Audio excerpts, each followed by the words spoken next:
Hey everyone, welcome back to another Wednesday video. This week I decided to try doing something called film soup, which is basically where you just submerge a roll of film, either pre-shot or not shot yet, into a liquid that it should not be in. So for example, people do lemon juice, people do tea, people do coffee. It really just depends on the person. For me, I wanted to develop my film in ocean water as I was born on Cape Breton Island and then later on grew up in Lunenburg County. Both of these places have very close connections with the Atlantic Ocean, and where I live right by Lunenburg, I thought it would be a really cool opportunity to take a picture of a bunch of the different boats that we have in the water.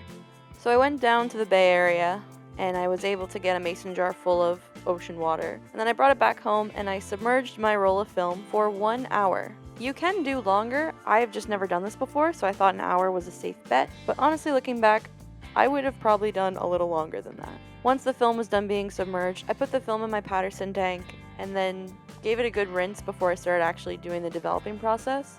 I just used regular chemical, so mine was Kodak D76 if I remember correctly, and then just regular fixer. So same way you would develop regular film. Then, like a professional, I hung it to dry in my bathroom overnight.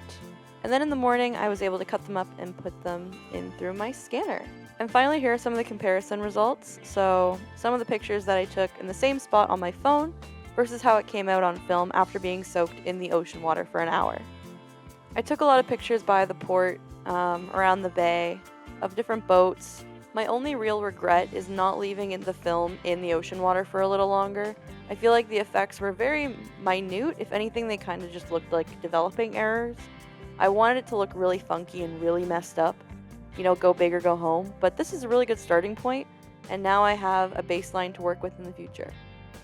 If you guys like these pictures, you can find them on my website. And if you try this process, please let me know. I'd love to see what you guys create. My social media is Morgan_Landry_productions, and my website is morganlandry.ca.